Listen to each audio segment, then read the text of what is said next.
Hello à tous, bienvenue sur ma chaîne. On va parler des villes wallonnes au bord de l'eau. Évidemment, la Wallonie regorge de très belles villes. Permettez-moi de vous en proposer 5 qu'il faut absolument visiter. Et vous allez voir, hein, j'ai même des amis blogueurs qui sont d'accord avec moi. Oui, c'est parti.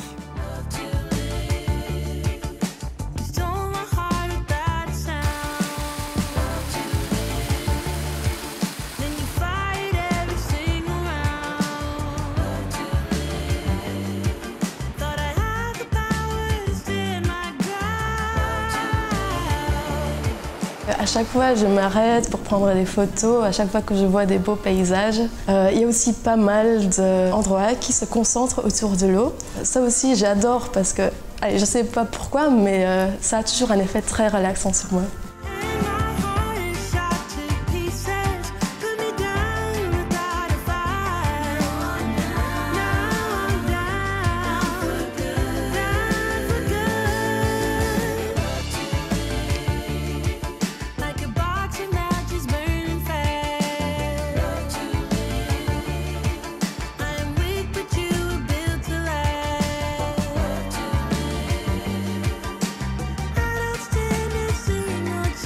La salle Godefroy de Bouillon a été partiellement taillée des rochers.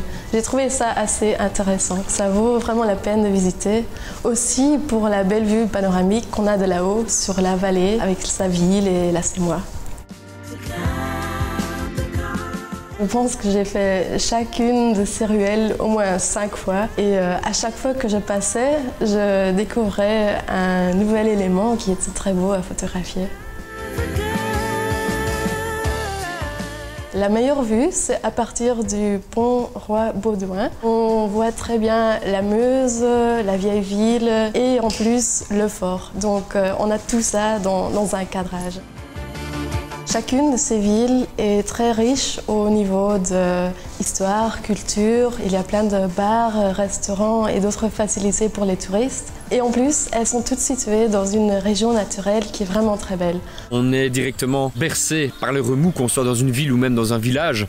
Je prends l'exemple de Durbuy, on a en même temps les petites rues qui sont superbes, l'ancienne cité médiévale. Et en même temps, on a l'Ourthe qui n'est pas très loin.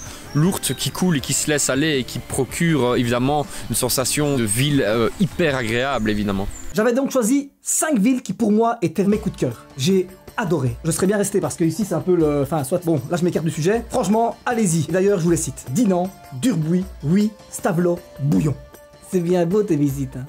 Mais est-ce que tu as retenu quelque chose au moins, mon petit Léo? Et comment? Tu me connais? Et tu sais quoi? J'ai même quelques anecdotes bien sympathiques. Si la plupart des rues de la ville sont pavées, la plus vieille rue de Durbuy, à savoir la rue d'Aufresne de la Chevalerie, se distingue des autres. Elle est entièrement couverte de galets provenant de l'Ourthe. Connaissez-vous la légende des dames de Crèvecoeur? T'es marrant, toi. Me demander à moi si je connais? Peu importe. Je m'en fous. Tais-toi, malheureux. Tu verras en plus, elle est super belle. L'histoire raconte qu'à l'époque d'Henri II, la ville de Bouvines est mise à sac et de nombreux habitants y trouvent la mort. Retranchés dans leur château, 3 dames s'enferment dans la plus haute tour. Mais à l'approche des assaillants, elles décident de se jeter dans le vide, préférant mourir ainsi que de la main des ennemis. Eh, Mister Intello là, tu te souviens du jeu Colin Maillard? Ah, ben oui, ça je connais. Ah, vous êtes tous les copains. J'adore ce jeu. C'est cela, oui. C'est quoi? Écoute plutôt. Colin Maillard, c'est le jeu dans lequel un chasseur doit retrouver et identifier ses camarades les yeux bandés. Mais saviez-vous qu'il tire son origine de au Xe siècle? En effet, un guerrier hutois, Jean Colin Maillard, aurait eu les yeux crevés lors de la bataille. Qu'à cela ne tienne, il poursuit son combat, frappant à l'aveugle autour de lui. Ah, Stavelot, il y a les blancs moussis. Vous connaissez? À l'origine, le blanc moussi est un déguisement de fortune, constitué d'un drap de lit et d'une thé dorée et blanc. Complété par un masque au nez en carotte, il va rapidement acquérir à Stavelot une toute autre signification et servir à parodier les moines du XVe siècle, à qui fêter le carnaval avait été interdit après une période de trop grand laxisme. Si je vous dis que Bouillon était reconnu en Europe, vous savez pourquoi? Ok, bon vous savez quoi? Regardez. Au XVIIIe siècle, durant le siècle des Lumières bouillonnais, Bouillon connut un riche essor culturel grâce à son activité d'imprimerie. Cette aventure fut initiée par Pierre Rousseau de Toulouse, qui trouvera dans la cité ducale la liberté d'expression à laquelle il aspirait. Il fonda la société typographique de Bouillon qui fit la réputation de la ville partout en Europe. Elle imprimait des gazettes et des livres, diffusant des savoirs et des idées dans des domaines variés comme la politique, les sciences ou la philosophie. C'était donc mes coups de cœur des villes au bord de l'eau, une vraie petite merveille. Maintenant, libre à vous d'aller visiter toutes les villes que vous voulez, hein, mais bon, mes conseils sont quand même les meilleurs. Hein. Bon allez, moi je file, ciao!